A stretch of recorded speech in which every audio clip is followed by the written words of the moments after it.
Alright, hi everybody, welcome to the third sesh. So today we're going to be talking about the space and the score breaks down into the score line and the score momentum. We'll talk about that in a bit.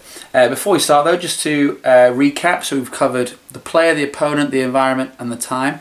Even if we don't do space and score, if you had a profile for a match coming up on those four things, then that'd be really, really strong actually. So we're just going to, the last 2 points now are going to create a really holistic event. So you should be able to, having done some work on the first 2 sessions, you should now have a really strong player profile. And remember, that's the most important bit. Your kids should know their game styles, should have had a look, should have a player that they relate to. Some of my players that have been watching these things have talked to me about it, and we've got players now in mind. And that again, like I said, I keep saying it, but that is the most important bit. Okay, everything will come back to that. You should have practiced some of the opponent profiling. What's the opponent good at? What they're not so good at? Strengths, weaknesses, weapons. How do I exploit it? Is it as simple as, oh, they've got a weak backhand, therefore I just hit to the backhand? At higher levels, it's probably not that simple. So how are you going to get to the backhand? Do they have any technical considerations that you need to think about? Any weird grips? Any funkiness on the serve? Any sort of things you might be able to exploit there. My favourite after player, the environment. So much to talk about there, and so much of that is mental and emotional, and you have to validate it. And again, hopefully, speaking about the environment last session, that should have opened the eyes a little bit. Yeah, okay, it's windy, but what does that mean? What does that mean for your opponent? What does that mean for you? Okay, it's quite sunny today, so what does that mean? Do I serve first? Do I change ends? Do I, all these different considerations. Just saying it sometimes isn't enough. So the environmental factors are really huge for any match. And then we talked about time. We had the literal time, we had the tactical time. A classic is how much time your opponent takes in between points. We talked about Richard Bloomfield, who used to give me nightmares. And yeah, so we should have a really strong profile building up now. Don't forget though, I know I keep coming back to this, your 3 goals: get them feeling good, get them raise their awareness tactically, raise their awareness emotionally. Those are the 3 goals. Can't take longer than 10 minutes, 15 minutes, absolute tops. And you need 5 or 6 strong points. Of those 5 or 6, you need 3 absolute superstar ones that'll be the rocks of the match, and then a couple more which might happen. Just before we go on, on the channel that I've uploaded this Bromley performance on YouTube, I also found a video I got interviewed once before the match that we talked about last time, where we saw Federer doing the post-match interview. Well, this was my pre-match interview after we practiced, and I didn't know this then because I hadn't done a lot of this work and I hadn't formalised what we were doing. There was no structure to it. I just did what I thought was a good pre-match.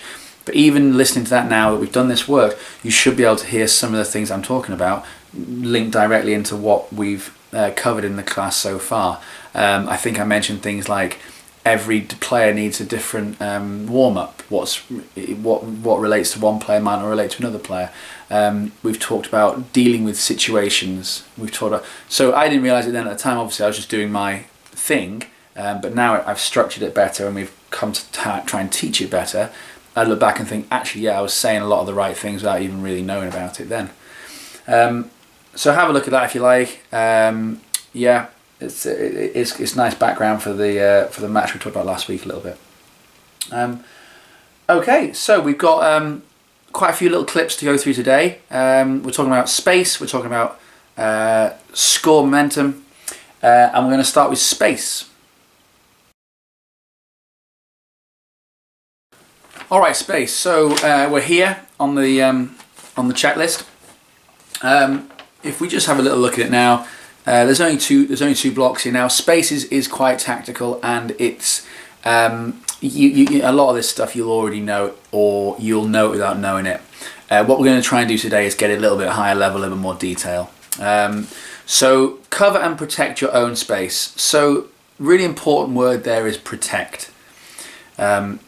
Lateral positioning is left and right, obviously, and then up back positioning is tactical recovery. So the kids should all know that, because we've talked about it on the squads quite a lot. Up back recovering is how close to the baseline you are, depending on the phase of play. So if you're attacking, you might consider recovering a little bit closer. If you're possibly about to defend, you might back off a little bit. That's all that is. Lateral positioning recovery based on the angles of the court. So again, this is yours now. This is your thing. So this should link directly into your player profile. If you've got one of your weapons is your forehand, well then there should be a separate sort of column there about, well, how do I change my recovery to benefit that mostly. So if I hit a backhand cross court that's really effective, I might not recover all the way to my right. I might just cheat it. I say, half a foot. That'll do.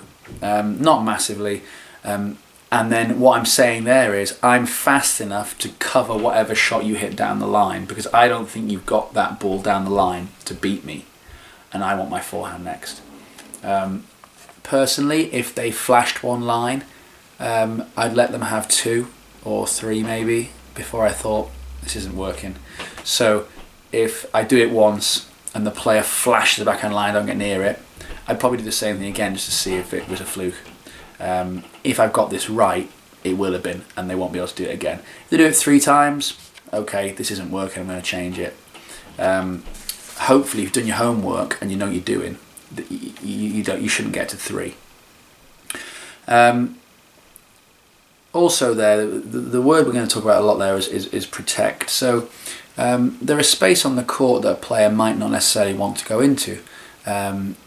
If your player is small, they haven't grown yet, and they're susceptible to the moon ball that bounces and gets over the head, you might want to say, right, so to protect your space, to not be pushed too far back, you might want to take the ball on the rise to protect yourself and not go back, especially over the left shoulder. That might do it. You might say, right, I'm playing against a player who goes really, really superb kick serves out wide, so I'm going to start in this back left corner to protect this space. I don't want him to push me into this space and then rip me into the corners. I'm just going to start here. He wants to go tee, okay, let him do it, but I'm protecting this side of the court for me. I've done that myself loads of times. So it's the obvious one. When you get pushed wide, don't dawdle about your recovery, because you need to protect the other side. It's really simple stuff.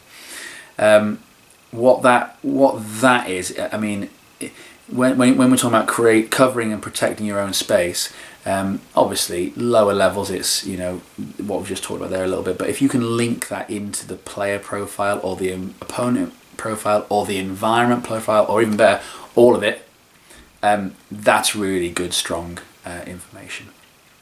Exploiting the opponent's space. So again, this can be done in an effective way, in an offensive way, and a protective way. We have the obvious ones: move your opponent side to side, keep exploiting the space, and we've also got up back. The interesting thing about this is, though, that at higher levels, you're not so much exploiting the space. You might actually be exploiting the recovery or the way that the opponent recovers. So, for example, there are 4 recovery patterns on a tennis court. You can sidestep, you can cross step, you can run, you can backpedal. Those are the 4 things that you can do as a player. The difference between sidestep and cross step isn't that much. The difference between cross step and run, again, isn't that much, but it's really important if you get good at this. So, if I'm cross-stepping really well, so I'm crossing over, you see it on the telly all the time, my hips will be pointing to the net. If I'm running, my hips will be pointing in the direction that I've gone. And that little tiny subtle difference will be massive on how much they can recover if they're going the wrong way. For example, if I'm playing against a player now, I hit into the deuce cross, they cross-step recovery, and I go back behind them into the deuce cross, it's easy for them to change direction and get back. But if I go deuce cross, they hit a ball back that they think, oh, it's short, I think he's going to rip it line. I may even shape to hit line. They turn their hips and start running to cover the line, and I go back behind them. They're not turning, they're not getting back to that. And that's what is effective back behind.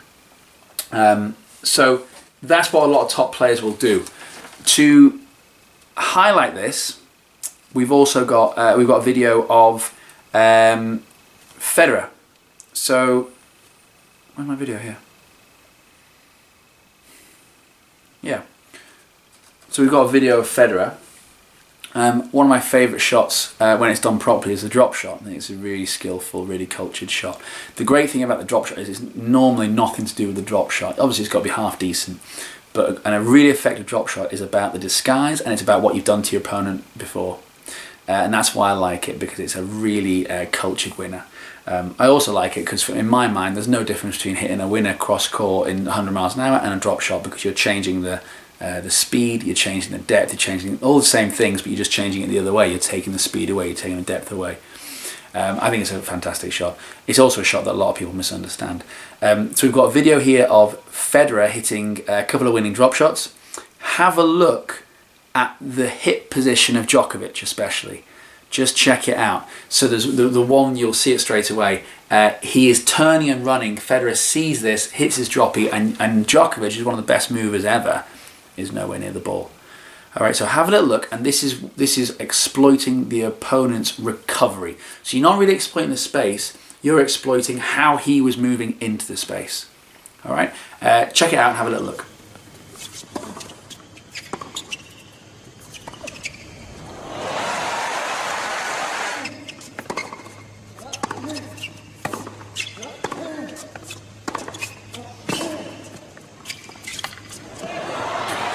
Okay, so hopefully if you've seen that there, you can see how the body position that Federer obviously clocked allowed him to then exploit the space.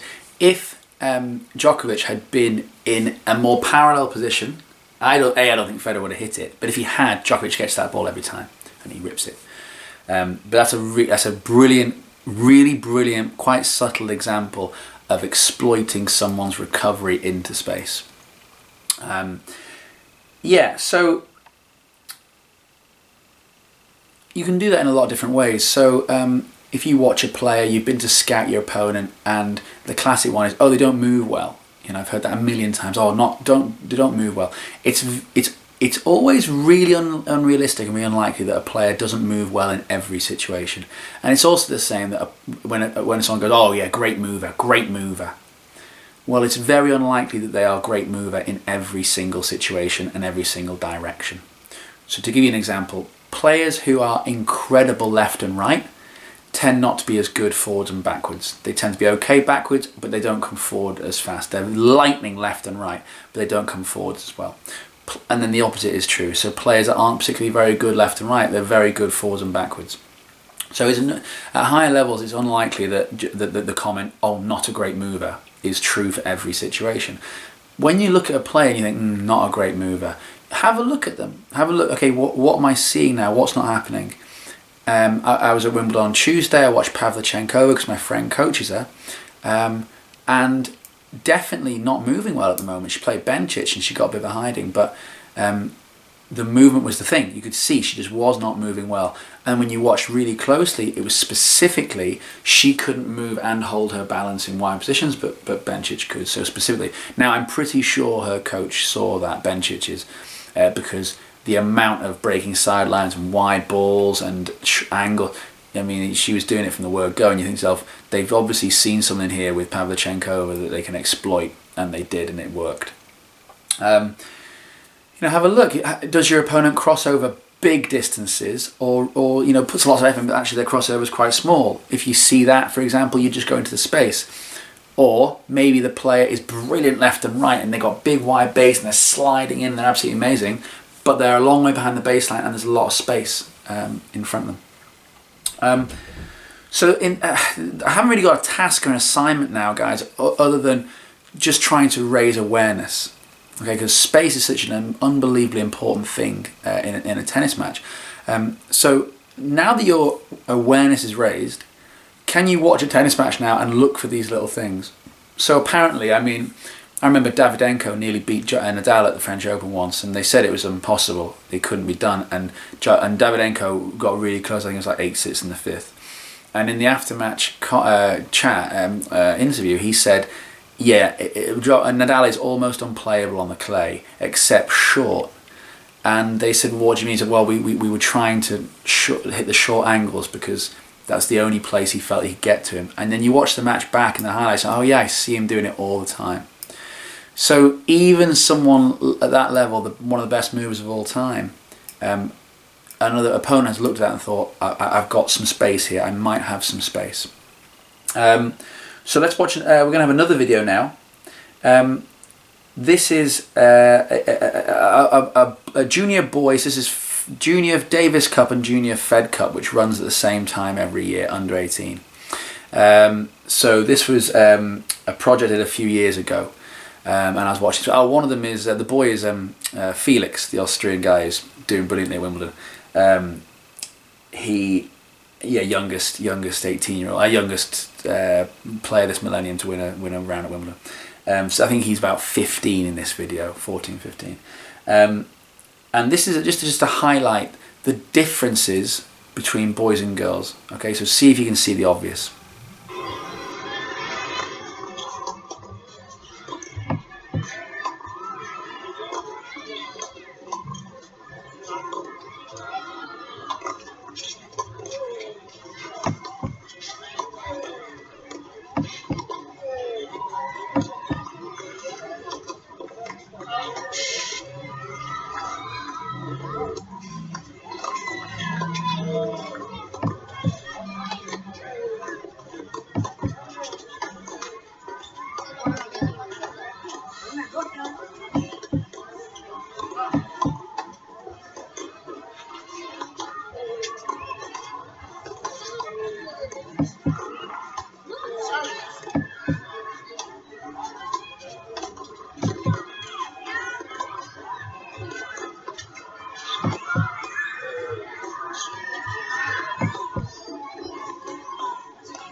Okay, so there we go. They've got two players playing on the same surface. I can't remember, it might have been an exact court actually. Sorry, at the same time.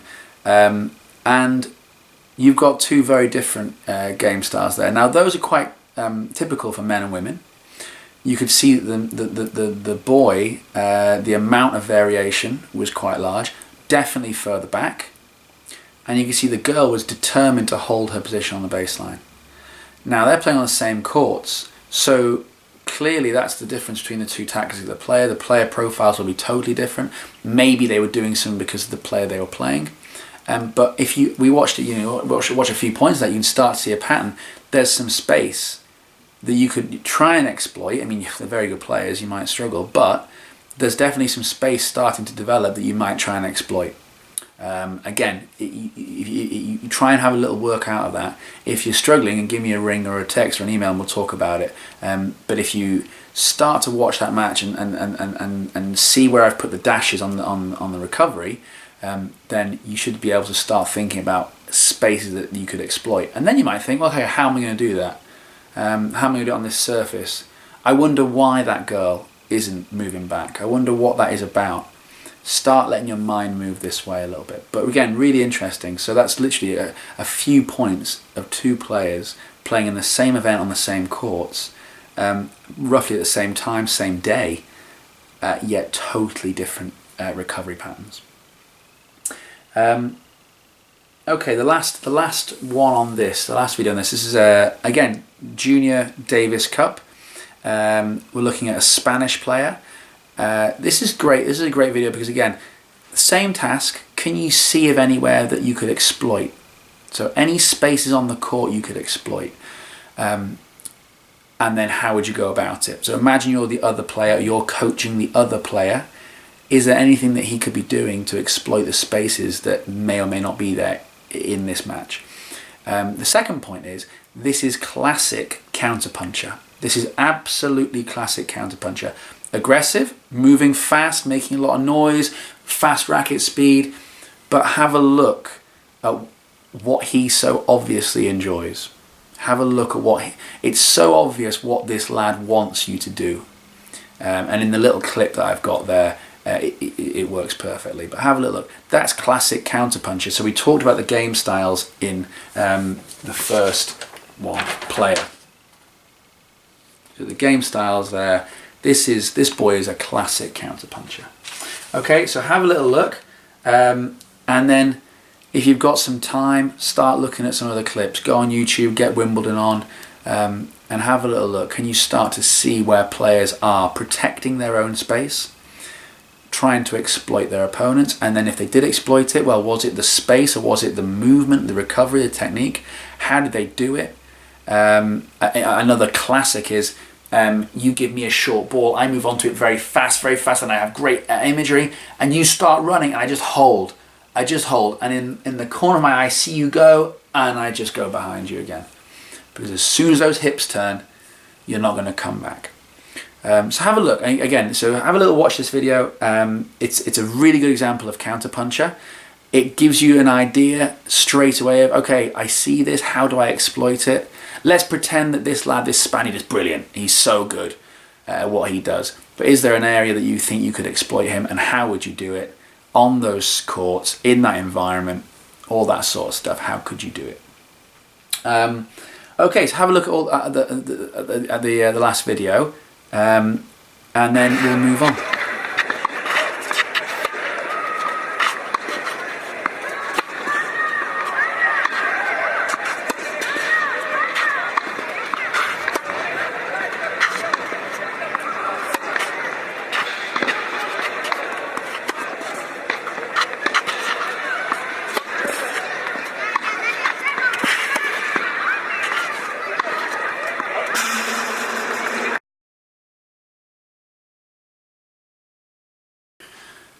Okay, so scoreline and momentum.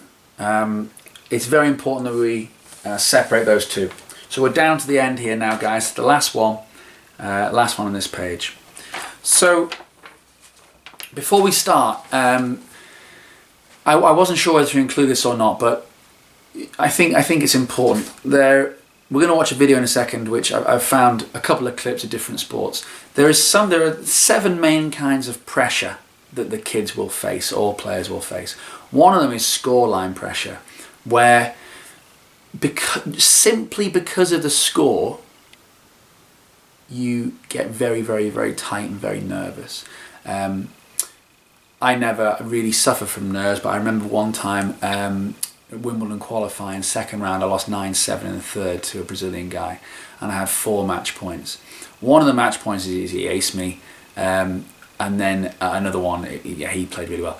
But on one of them, I remember I had a short forehand, and I remember I moved the spot absolutely fine, and just couldn't swing, just couldn't release, couldn't let go. I ended up just like sort of bunting it in, and he ripped it, and I got it back and then lost the point. But I remember after that match thinking, why couldn't I just let it go like I've been doing all match? And that was simply because of the scoreline. So I found a couple of little videos. It's quite funny, but obviously we can see it. This is when something out of the ordinary happens purely because of the score. So Guillermo Coria playing Gaudio in the final of French Open with all those match points, all of a sudden started pushing the ball, went on to lose it. Things like that. I've chosen snooker and football because it's easily highlighted. However, in tennis, scoreline pressure can sometimes just be manifested in a change of tactics. So a player who's been really going for, you'll see this a lot at junior events, a player's been really going after the ball, being very aggressive, taking the ball on, doing, dominating from the ground, all those kinds of things. They get to a certain scoreline and sit back and start just pushing the ball in. Okay, it's the tactical equivalent of going, oh, please just lose. Please, I'm tight, please just lose. We'll see that, Nationals this year, we'll see that completely. So that's what happens a lot, especially at junior tennis. And as we know, emotions, as I say, that's pure emotions, and we need to validate them. 95% of this is just talking about it. So if you go to this scoreline, what are we going to do? Part and parcel of this is knowing how your body reacts. The most classic is when people get tight, they stop moving as fast. The feet are a little bit heavy, and you know that. So if your player does that, if your kids do that, then there's things you can do. You can actually forcibly raise the energy. For me, whenever I got really tight, it didn't happen very often. When it did, as I said, I just couldn't release. I couldn't go, couldn't swing. I was just always like, oh God, pushed it. If I was coaching myself back then, I would have said, right, if you get into those situations and you start to feel like that again, breathe really well. Really exaggerate the breathing, because I think that would have worked. That would have helped me through that, for example. So that's what happened. So, quick little clip. Every day, you'll probably recognise them. Absolute superstars doing really out of character things because of the scoreline.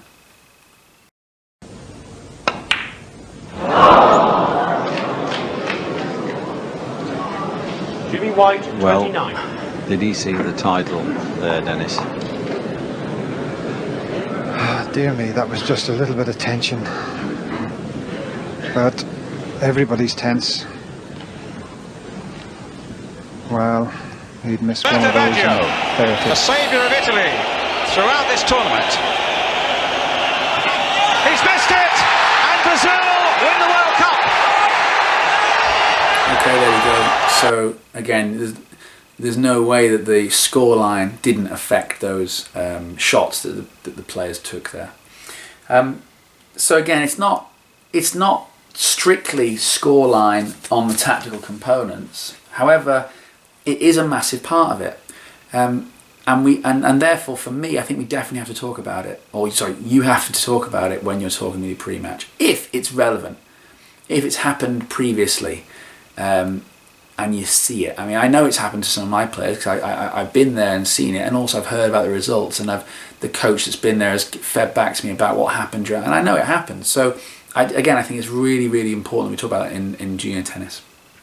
Okay, so scoreline. So part of this is stage of the match. We've got starting the match, finishing the match off, playing when you're losing, playing when you're level, playing when you're ahead, and then obviously playing big points. Scoreline factors are massive in junior level. I'll show you an example of it at the end. They're really huge. Again, you need to know your player. So don't forget, this is always two. This is always your player, and then, if possible, do we know anything about the opponent? Be careful on this one about the opponent, because if you say to your player, oh, this side always makes a bad start, and they don't, then you're in a bit of a pickle, because you've basically just thrown a crazy amount of pressure on your player there. So be careful about talking about the opponent on this one. Use words like possibility, maybe, it could happen. But really stress that if it doesn't, okay, no big deal. The one that's really good is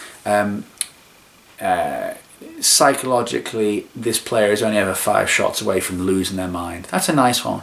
You know, if you know your lad is your kid is playing a player that has a tendency to lose their mind at any point in the match, that's a nice one to really remind them of, because they could be 6-3, 3-love down, and it gives them that little added bit of fight, added little bit, because they know that this guy, you know, might go berserk in 2 minutes, and I'm back in it. That's a nice one. But from the most part, just be careful in case the opponent surprises you, and then your kids are looking at you saying, well, hang on, I thought you said they're going to make a bad start, 4-1 down. What's going on? So just, be careful on that one. Again, a lot of this is just highlighting and raising awareness. If your player has started a match badly, it's not the end of the world. You know, they have a tendency to go 4-1 down, start slowly, 3 down, you know. There's lots of things you can do. Warm up better, prepare better, talk about it. Normally, in these situations, let's say that the kid has a tendency, the last 5 or 6 matches they've started slowly. If I'm with them for those matches and I say, right, I know how to fix this, we just warm up brilliantly and you get energy up. Even if it wasn't that, even if it was something else, just the sheer fact that we've validated the emotion, which we've talked about loads, we've isolated the event, and we've done something about it, tends to work. And again, it could be anything. My personal favourite is talking about, it doesn't matter about the scoreline, but we start fast.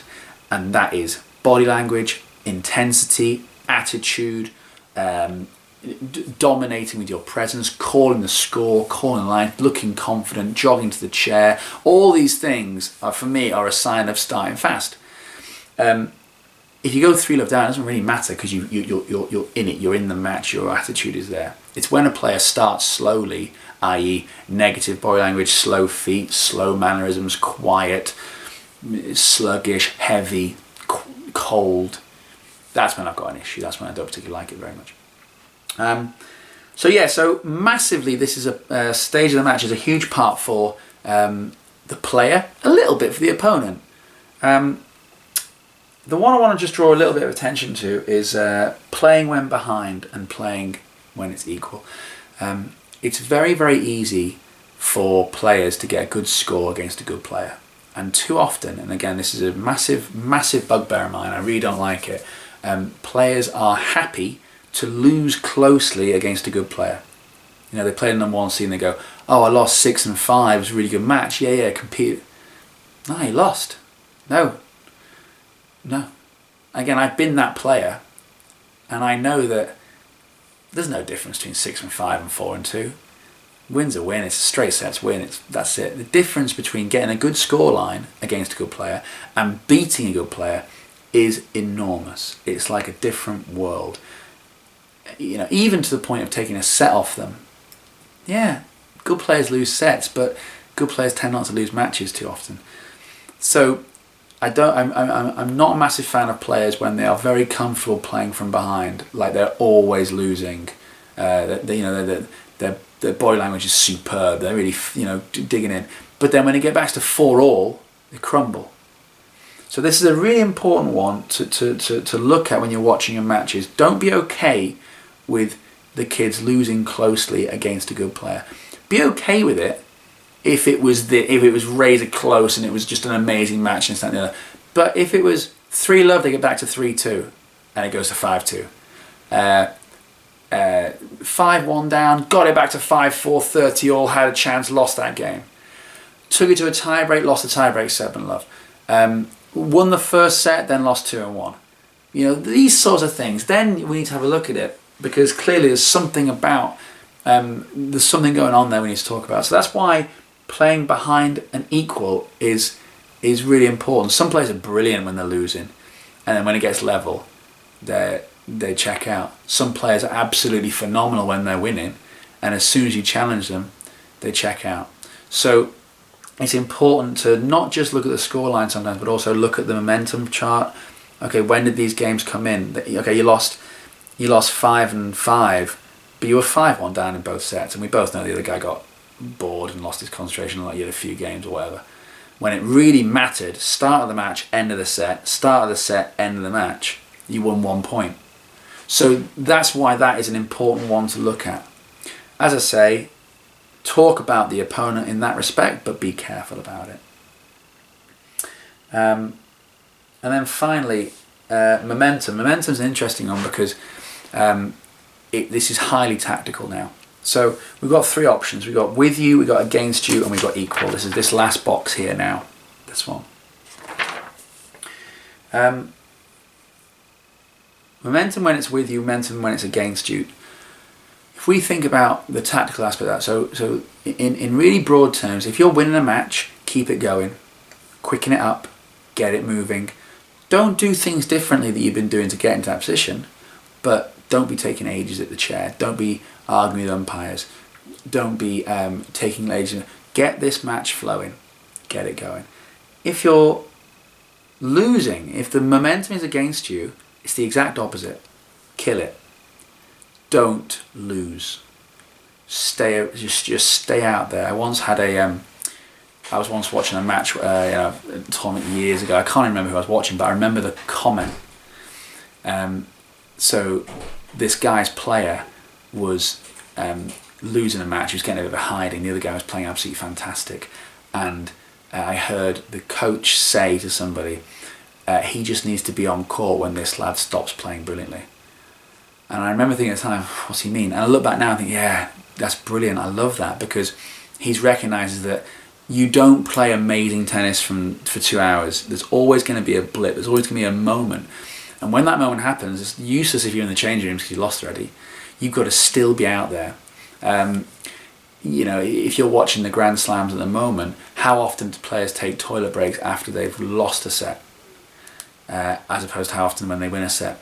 Would a player take a toilet break when they're really ramping up the set? Will they take an injury timeout when they're winning, or will they do it when they're losing? Again, there's the obvious reason why you take an injury timeout or a toilet break, because you need those things. But more often than not, at high levels, there's also a very strong tactical element to it as well. And it's all about the momentum of the match. So with you and against you is very tactical, and really competitive, good match players tend to be very adept at that. When they're winning, when they're getting beat, the match has a slightly slower tempo to it than when they're winning. When the momentum is equal, this is the important one, because high level matches, most of them there's no real swing, and it's who plays the big points well. Up until those big points, generally it's pretty equal momentum. This is where your player has to be super strong mentally. You talk about things like playing each point one at a time, individualizing things, recapping your game plan, recapping your poets that you've probably got it in your bag at this point. Maybe you look at it at change of ends, the key words, the 5 or 6 strong points. The hard thing about playing with equal momentum, because normally that means you're well matched. This is a good game. This is a real battle. The hard thing about that is individualizing the points. It's hard not to let your mind get carried away. It's hard to not think about the score. It's hard to not think about the 101 different things. Top players will isolate point by point by point by point by point by point by point. That's what they're very good at. So that's momentum. So just to finish off with, we're going to look at a draw sheet. And again, this took me about 30 seconds to find. So again, now that your awareness is raised on this, you will see this a lot quicker. So this is the Roehampton Juniors, which is the warm-up to Wimbledon singles. We're looking at the second seed. His first 2 matches are really, really, really obviously score momentum situations. Okay, so have a look at those score lines, and you can see that things are happening. People are starting matches well. People are starting matches badly. People are, one lad lost the first set dead easy, won the second set close, then lost the first set dead easy. So clearly, when he's behind, he's really good. When he gets level, it goes apart. You can see it just from the scores. You can see how someone checked out in the second set. So now, hopefully, when you see a score line like that you will be able to look at and visualize. I see where the momentum swings are. Once you start thinking like that, you can then help your kids to handle those better. We've already talked about how you would change, like starting the match, for example, how you would change finishing the match. Again, this is so psychological. When anything like that is psychological, it's genuinely emotional as well. You focus on the process. You don't focus on the scoreline and the end product. Obviously, it's very, very easy just sitting here and saying that, because I've been in those situations and you can't think of anything except the fact that you're match point up. But again, I'm a really strong advocate that just talking about these things pre-match, like for example, oh, you said you got really tight at match point in the last round. It took you 4 match points to get it done. Remember, yeah. Well, this time, if you get match point up, how can you maybe handle it a bit better? Let's say you're serving, for example, and the player might say, oh, really focus on getting my first serve in, and you go, well, okay, but maybe that doesn't happen. Maybe you just miss it by this much, But what could you focus on that you could really control? And they might say something like, oh, I can really control my ground reaction. And you go, there you go, perfect. So if you're match point up serving, really focus on your legs. Really go for it on your legs. In fact, you know what? On match point, look at me, and I'll do this. And that means really go with your legs. Okay? Yeah, got it. And sure enough, they're way less pressurized when it comes to match point. Now, I just made all that up. But that's an example of something you could definitely use, because ground reaction force on the serve is a process. You can completely control that. That could easily work. But you would know your player. You'd know exactly what to do. Same goes for playing behind, equal and ahead, and then playing the big points. Again, I know I bang on about this quite a lot, but just talking about this stuff, just validating it, just highlighting things pre-match tends to do it. Tends to be okay as long as the players go in thinking they've got a little bit of a plan. So it's not unknown. It's right. If this happens, I'm going to do this. Even if that doesn't necessarily mean an awful lot, it does to them in that situation, and if it works, it works. It hasn't got to be genius level. As long as it works, it works. For the emotional stuff, the tactical stuff, yeah, that's got to be good. You've got to be right. You've got to get it right. There's no point having an amazing tactical poets if it's all wrong. You're serving to the guy's weapon and you're getting cuffed. So for the tactical stuff, yeah, you've got to be on it. But for the emotional stuff, it has to be something. It has to be something that is bought into by the player, that means something, that is true, and that works. And it might not work for every player you've got. It might just work for you and your kids, but that's all you need. Okay, so last thing then, have a look at the draw sheet from Roehampton. We're looking at the second seed, the guy right down at the bottom. Have a look at his first 2 rounds, the 2 matches that he wins. Crazy score lines, really mad. And then have a look at all of them, and you'll spot them. You'll see it. How often do you see a 7-6-6 love? How can a match be so tight and then so loose like that? Of course it's psychological, of course it's mental. But now it's raised your awareness to this, the scoreline aspect of a poet's, then you should be able to have more depth in it. All right, yeah, have a look at that. As always, any questions, any problems, anyone wants me to send them their work so far, give me a ring, give me an email, throw it through. That'd be delightful. And yeah, so next week's the last one, and we're going to put it all together. We're going to get it all out there. We're going to make it holistic, 5 or 6 really strong points, and hopefully we're good to go for all the summer tournaments that are coming up. Okay, all right.